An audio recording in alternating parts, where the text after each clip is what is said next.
자, 요즘 중일 관계가 네. 상당히 냉각이 된 것 같아요. 지금 네. 나오는 뉴스 보면은 뭐 하여튼 중국 그 정부 당국자들과 일본 정부 당국자들 회담하고 하는 거 보면 참 상당히 좀 피로감이 보이던데 어떻습니까? 실제로 우리 그 뭐라 그럴까 중국 내부의 반응이 어떻습니까? 지금 일본에 대한. 사실은 옛날에 일본이 중국 띄어이도 생각구도 생각구 열도 예, 열도 그 싸움할 때 중국이 히토류 수출 제한한 적이 있어요, 일본에.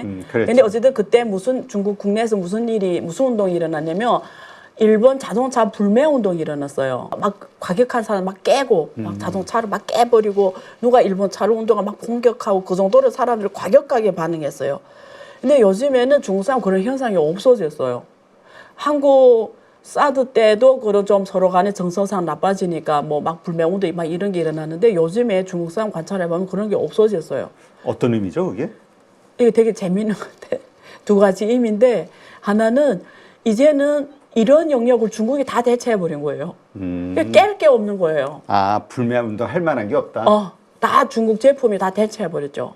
두 번째, 사람이 이렇게 과격하게 행동할 때는 사람이 약할 때예요. 뭔가 불만과 내가 어렵고. 막 과격한, 오히려 우리가 현실 생활을 어떤 사람이 되게 루드하고 소리 왕왕 지르고 막 센 것처럼 하고 이런 사람 오히려 심리가 되게 약한 사람들이에요.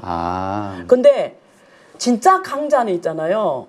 감정 기복이 없거든요. 진짜 강자는 사람이 되게 차분하고 흥분 안 하거든요. 그리고 평소에 잘 웃고 친절하게 대해주는 사람들이 오히려 더 무서운 사람들이에요. 화를 안 내는 사람들이 네. 진짜 무서운 사람들. 국가도 똑같아요. 국가가 강해질수록 흥분을 안 해요.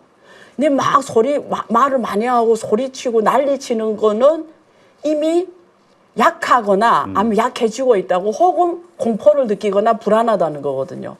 제가 지금 누굴 말하고 있는지 알죠? 하나는 미국이고 하나는 일본이에요. 그러니까 무슨 말이냐면 이게 세계 질서의 변화예요. 근데 중국은 전반적으로 자신감이 많이 올라왔어요. 네. 원래는 자신감이 없었어요. 중국이 솔직히 말해서 기술 혁신이나 세계 이런 기술 국가로서에 대한 중국 엔지니어들이 적어도 자신감이 없었어요. 우리가 어떻게 하냐. 근데 딥시크를 통해서 전체 중국 국민들이 자신감이 어마어마하게 올라와서 할 수 있다. 사실 딥시크 지금 안 쓰거든요. 너무 안 좋아서. 근데 확실하게 역할을 한 게 뭐냐면 전체 중국 엔지니어들, 중국 기술 개발자들, 우리도 할 수 있다. 예, 중국 국민들한테 이거는 선진국 영역이라고 생각했던 거 우리가 할 수 있네? 이게 어마어마하게 중요해요. 근데 거기서 오는 시너지가 어마어마하게 커요. 왜 그러냐면 중국의 공대 졸업생 1년에 600만 이상이에요. 공대 졸업생이. 엄청나네요. 근데 그중에 그 천재 졸업생들 있잖아요. 천재란 건 어떤 개념이냐면 중국은 한국 스카이가 있잖아요. 뭐 네. 여기 서울대, 뭐 네. 카이스트, 뭐 이런 뭐 고려대, 연세대 이런 좋은 대학이 있잖아요. 중국은 북경대, 칭화대, 복단대 뭐 이런 좋은 대학 이번에 절강대 한 4위 정도 하는데 이런 데 가는 거는 각 성에서 1등 해야 가는 개념이에요. 성 인구가 1억씩 넘어가요. 그래요. 한 개 성. 그냥 서울대 가는 난이도하고 북경대, 청와대 가는 난이도는 비교할 수 없이 어려운 거예요. 근데 이런데 그게 한 5% 정도 대학생이 중국 1년에 대학생이 1250만 명이 졸업해요. 네. 그중에 5%가 이런 제일 톱 대학에 가요. 1년에 90만 명이거든요. 천재급이. 그럼 천재급이 90만 명씩 나오는 나라예요. 근데 여기에 지금 자신감이 붙었다라는 거는 이제 그 시너지 효과가 불처럼 올라간다는 거예요. 그러니까 중국이 이제는 다 할 수 있다고 생각하는 거예요. 그래서 지금 개발을 다 국산화하겠다는 거잖아요. 그러니까 실제 성과가 나오고 있고 아직도 뭐 좀 갈 길이 있지만 계속 성과 확실하게 나오고 있잖아요. 그러니까 거기서 오는 자신감이 어마어마하고 적어도 일본 이제 우리 대상이 아니라고 보는 거예요. 일본에. 그러니까 과격하게 반응을 안 해요. 그래요. 대신에 지금 이렇게 하는 거죠. 그래? 너네가 이렇게 나오는 거야? 그러면 글쎄 어떤 건 방송에서 말하기가 적절하지 않은 게 있는데 오히려 정말 이렇게 나오면 중국은 이렇게 생각하는 거예요. 우리한테 별미를 줬다. 너네는 우리한테 별미를 줬다. 그리고 지금 유엔에 그때 2차 세계대전 끝나고 유엔에서 지금 일본이 헌법을 미국이 들어가 만들어준 건데 거기에 평화조약이 있는 게 자기 군대를 못 갖고 가는 그렇죠, 거잖아요. 자유대. 근데 거기에 또 뭐가 있냐면 그 후에 그 미국하고 일본의 동맹 그 협정을 하면서 이제 미국만이 거기다 군사를 주둔할 수 있다고 그게 수정은 됐어요. 근데 그 유엔의 당시 협정을 보면은 이 승전국들이 여기 뭐 영국도 있고 프랑스도 있고 중국도 있고 미국도 있고 있잖아요. 승전국들이 구소련도 네. 있고 이 승전국들이 유엔의 안보 이사회 동의를 거쳐서 만약에 일본이 다른 국가의 안전에 위협을 줄 경우에는 군사 공격해도 된다라는 조항이 있어요. 아, 그래요? 승전국이. 그러니까 예를 들면 이런 거죠. 우리말로 쉽게 번역하면 일본이 또 군국주의 동향을 보인다. 군국주의.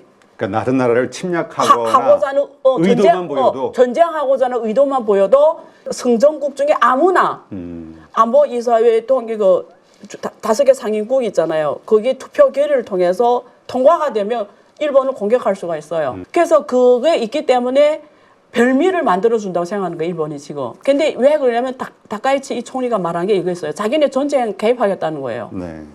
근데 이거는 중국의 입장에서 판단할 때는 중국의 안전에 대한 위협이에요. 왜 그러냐면 대만은 중국의 신성한 영토 중에 하나인데 국내 문제는 네가 뭐라고 해서 전쟁을 하겠다고 말을 하냐. 이 자체가 너는 이미 유엔의 조항을 위반했다라는 거예요. 또 군국주의 발언을 했다라는 거죠. 네. 그래서 싸우면 싸울 수 있다라는 거 보는 거죠.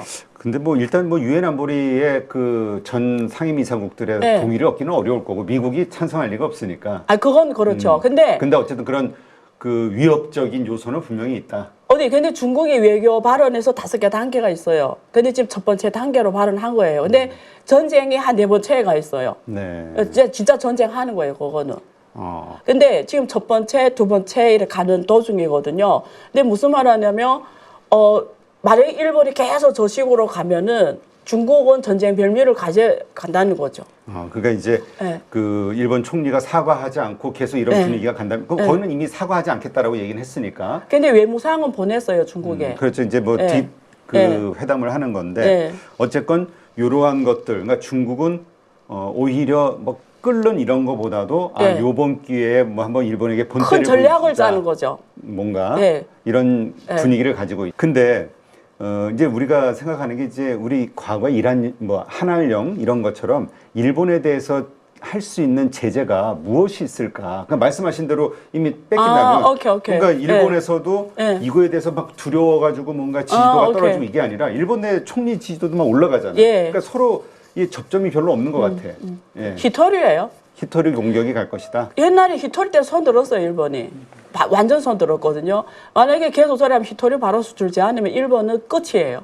왜? 일본은 주로 돈 버는 게 반도체 소재 부품으로 돈 버는 애들이에요. 얘네들이. 네. 그러니까 히토리 하면 꼼짝 못해요. 그러니까 중국이 지금 갖고 있는 무기 중에 하나가 히토리고요. 그 다음에 단기 경제 충격은 지금 여행 자제령을 내려버렸어요, 이미. 네. 근데 일본의 지금 사실 고령화 때문에 이제 제조업은 다 해외 아웃소싱해서 일본 내에서 하는 건 한계가 있고 그래서 아웃소싱 다 됐고 해외에서 들어오는 배당으로 돈 먹고 돌아가는 나라가 일본이라 그래서 주로 여행 소비거든요.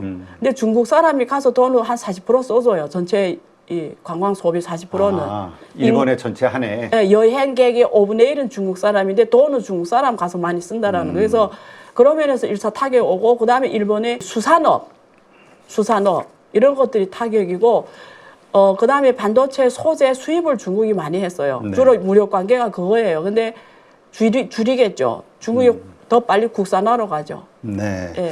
자, 어쨌든 이렇게 좀 심각해지고 있는데 이제 그로 인해서 이제 우리 또 한국의 반사 이익이 올 수 있는 게 무엇이냐를 생각하는 분들이 있긴 하더라고요. 한국에는 반사 이익이 있어요. 첫째, 여행객이 일본 간 사람들이 한국에 올 거예요. 일본 갈 때는 한국에 쓸 거다, 단기에는.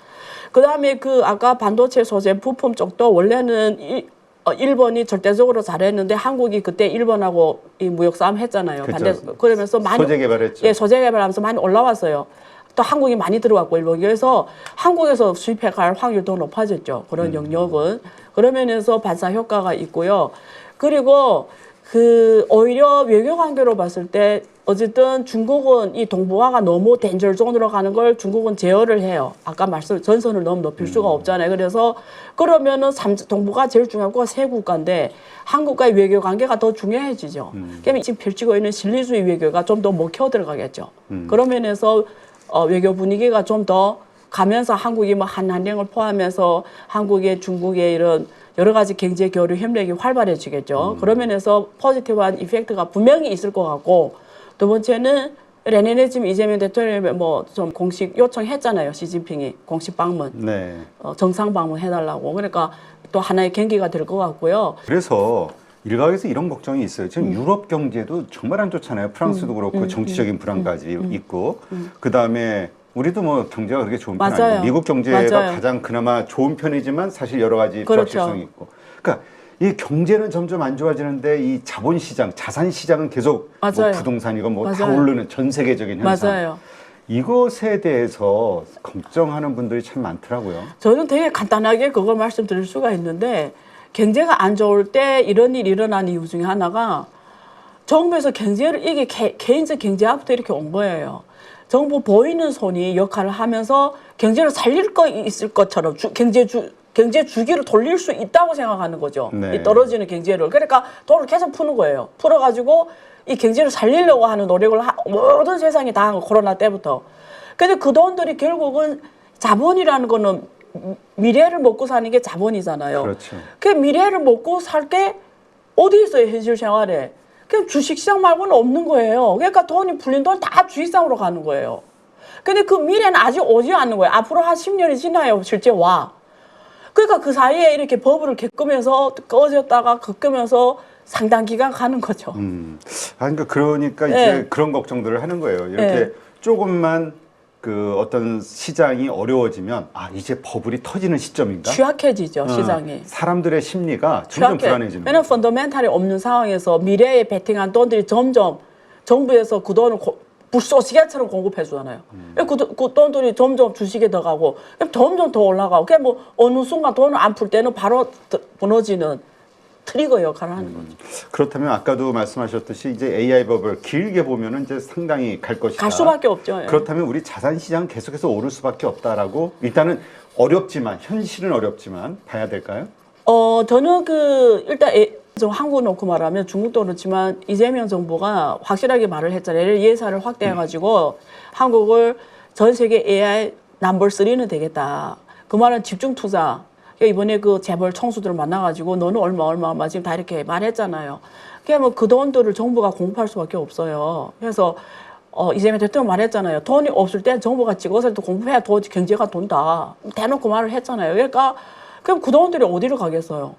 다 여기 갈 수밖에 없어요. 그렇다면 이쪽에 버블 네. 형성을 통한 이 뭔가 자산에 갈 수밖에 없어요. 관련된 밸류체인의 자산은 계속 오를 것이다. 근데 가는데 당신이 지금 투자자잖아요. 당신이 이 방송 보는 당신이 돈 번다는 보장은 없어요. 그렇대서 버블이 가는 시장에서 당신이 돈 번다는 보장이 있을까요? 없어요. 그러니까 당신이 투자한 기업이 그 버블 속에서 꺼지지 않는다는 보장은 없거든요. 그래서 그런 걸 하려면 공부를 해야죠.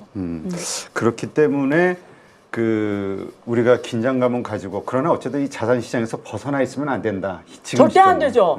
그건 큰일 나요. 왜 그러니까 그러냐면 투자를 지금 안 하면 안 된다라고. 내가 거시되는 빠른 길이에요, 그거는. 왜냐면 월급은 못 오르잖아요. 경제가 안 그러니까 이게 정말 좋은 질문인데 펀더멘탈은 안 좋으니까 기업의 입장에서는 직원이 월급을 올려줄 수가 없어요. 근데 실물 경제 돈을 못 버는데 월급을 어떻게 올려줘요? 그 요즘에도 다 AI가 대체해요, 직원을. 네, 그렇죠. 그러면 월급은 안 올라, 계속. 그래서 정부에서 돈을 계속 찍어요. 그럼 그게 주식시장 계속 가. 그럼 결국 그게 물가로 가버리거든요. 그럼 내가 월급이 안 올라온 상황에서 5년 전에 500만 받았어. 근데 지금도 500만 받아. 근데 5년 전에 500만하고 지금이 500만은 다른 개념이에요. 그렇죠. 그럼 나는 그냥 가만히 있었는데 그냥 국가에서 돈 찍어내버리면 나는 거지가 돼 있는 거지. 내 돈은 점점 줄어들어. 그 투자라도 하면은 자산을 갖고 있으면 정부에서 돈을 찍을 때 막 눈처럼 돈이 쏟아질 때 그 자산에 돈이 가서 따따따 붙는 거예요. 그럼 난 돈을 못 벌더라도 손해는 안 보는 거지. 네. 그러니까 더 투자를 해야 되는 거예요. 그렇죠. 그러니까 지금은 버블을 걱정할 때가 아니라 오히려 투자를 해야 된다. 그 뿌려지는 돈이 내 자산에 왔다 따따따 이렇게 붙을 수 있는 내가 자산을 갖고 있어야 된다는 그러니까 거지. 말씀은 하여튼 AI가 결국은 이 트렌드고 AI, 코인 뭐 이런 거예요. 뭐 요새 금, 로봇, 휴머노이드. 네, 그런 거예요. 알겠습니다. 부동산은 아닌가요? 부동산은 아니면 중국이 워낙 갤러는 말할게요. 부동산은 빈부격차 현상이 크니까 갈래들은 가요. 근데 아주 소수. 나머지는 소위 우리 강남 이런 식으로. 네. 제가 지금 강남 이사 갔잖아요. 집까지 다 이사 갔거든요. 아, 그래요? 달라요. 완전 느꼈어. 뭐가 달라요? 내가 옛날에 사람들이 강남 사는 걸 이해 못 했거든요. 와, 그 길도 막히고 왜 강남 사냐. 그래서 내가 조금 반성했어. 해봤니? 해보지 않고는 말하지 말라. 이게 정말 맞는 말이에요.